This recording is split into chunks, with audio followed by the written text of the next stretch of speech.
Oh man, I had a good laugh yesterday. Somebody commented on the video, dude, your mind is like totally whacked out for Jesus, man. Harpazo, yeah. And when I read it first, I was like, dude, your mind is totally whacked. And I laughed. I was like, I can see how if you were to watch these videos and have no relationship with Jesus, I can see how sometimes things that we say, things that I say, are totally crazy. But then I read the rest of it and I replied, FNA, yeah, man. You bet I am, dude. Let's take a look at Toby. Toby, you want to go for a walk? Come on. Who's a good boy? What kind of a walk do you want to go today? Where? You were all excited just a minute ago. That looks like you're on 2x speed when you do that. Like I'm speeding up the video. Gotta find the leash this morning. I got a lot to say, dude. I do, but you gotta... Oh, I was gonna say, one reason why I think some of the way I talk can get scattery is because I hear arguments and I can hear and see other people that I respect in my life that I've debated for years and years and years and years.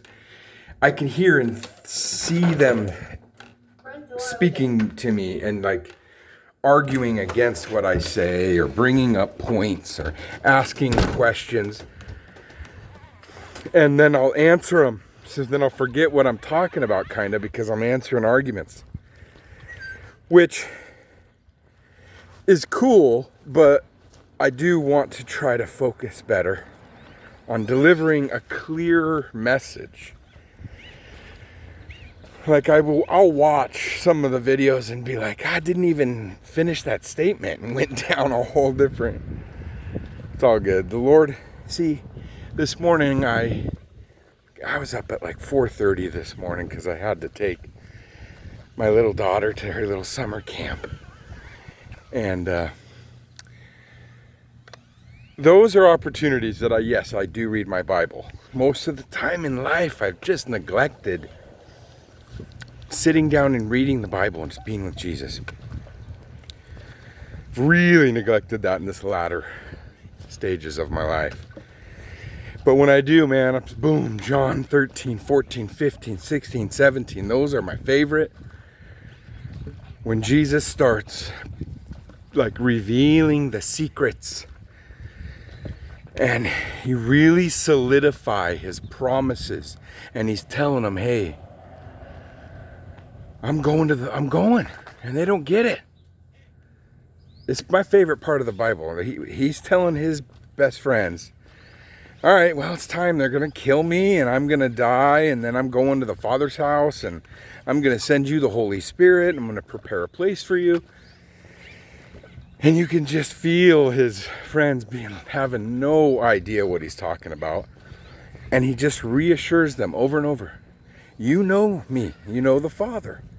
You've seen me this whole time. You see the Father if you see me.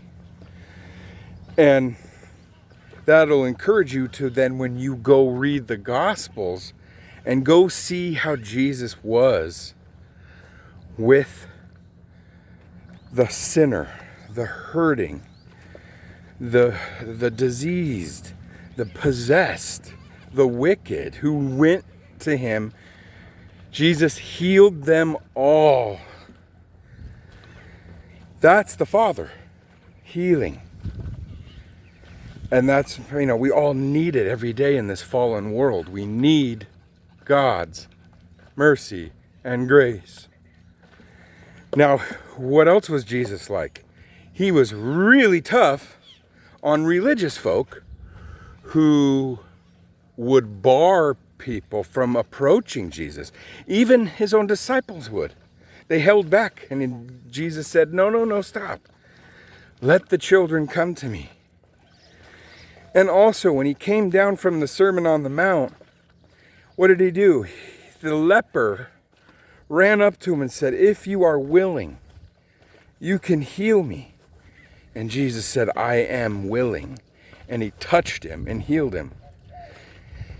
Do you know that the lepers had to like yell out, "Leper, leper, leper," so that no one would get close to him? Because they're afraid the leprosy would spread. You can't touch a leper. Jesus is the Father, the human image of the Father. And he touches the leper. He allows, we are lepers. We might not have leprosy, but we've got all kinds of sin and sickness. Jesus, touch me. If you're willing. And the question was, are you willing? I know you can do it. You've healed. You can walk on water. But are you willing to help me? Yes, I'm willing. That's the Father. So there's no more questions about who the Father is. Jesus is the light of the world. Okay, now. Building up here.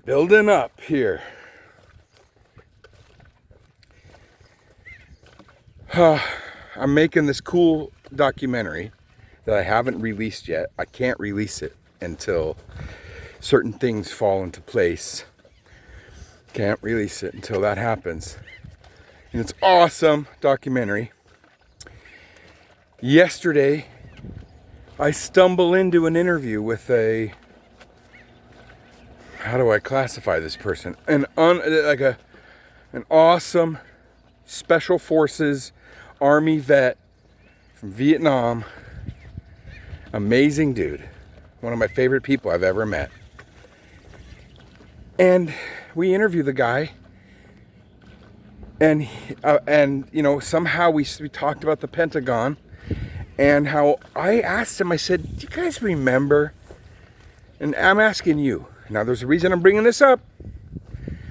Do you guys remember on the morning of 9/11, hearing press conferences from Donald Rumsfeld, Cheney, whoever the heck it was, and they said on TV that the Pentagon was hit by a missile? Do you remember that? I do. I clearly remember hearing that that whole day. And then they changed the narrative and they showed some additional video, one video. And if you go look at the one piece of video of what happened to the Pentagon, they say that's an airplane and it's fact checked and you're conspiracy theorists if you think, and you go look at the little video they supply, it looks like a freaking missile. And there's a tiny hole in the Pentagon.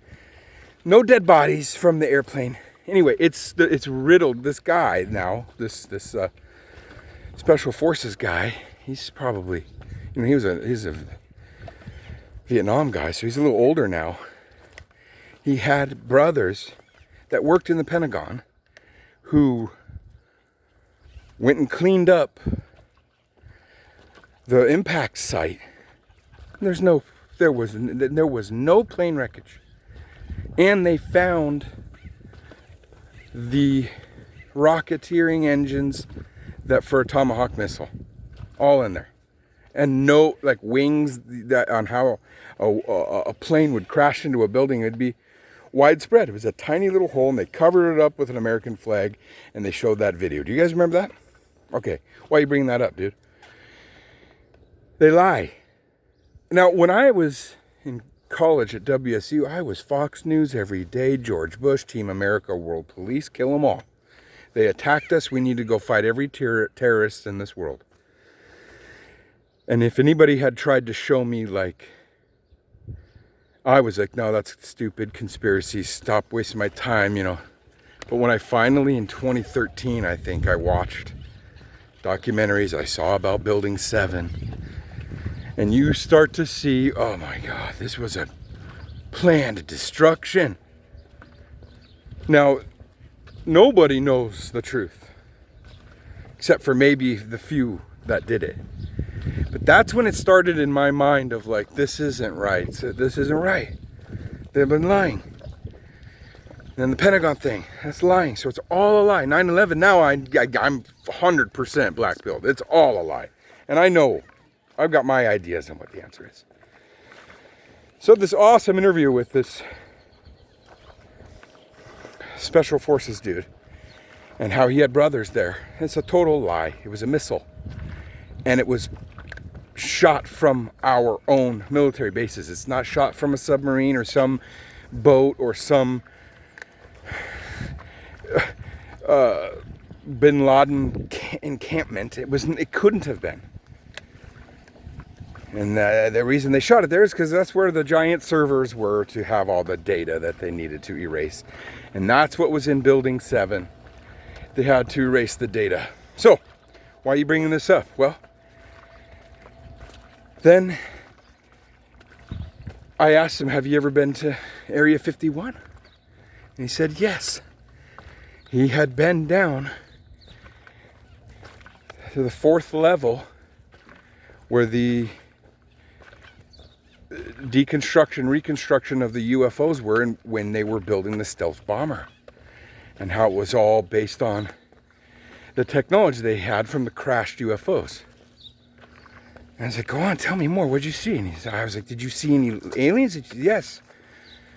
In that 4th floor where there's laminated glass, layered glass, super thick, to where you can see down below, and that's where he saw the 2 types of alien, the little gray guys and the tall, lanky ones that seem to be in charge. And it's the exact same, and the way he tells it's incredible, and it's the exact same story you hear from anyone who's been in the military and becomes a whistleblower. And so I'm thinking to myself, I mean, I already knew that's all true, but it's like, who is left out there that believes anything about what this world is telling us? Right? This can't be. Nobody should believe a word of it. Ukraine, pandemic, Russian warships. Who freaking knows? AI, robots, Neuralink. Dude, it's all planned step by step towards what the Bible talks about. And Jesus said that it's the prince of this world who is at war. It's satanic, man. You want straight answers, you want truth, go read what Jesus said. And then go read the mystery that was given to Paul in all the letters, 1st and 2nd Thessalonians, 1st and 2nd Corinthians, Galatians, Ephesians, and of course Romans. And once you get that down in your head, it'll all be truth, and you'll want to tell everybody, wake up. Come to Jesus and be rescued before it's too late. Cool? All right, check you later.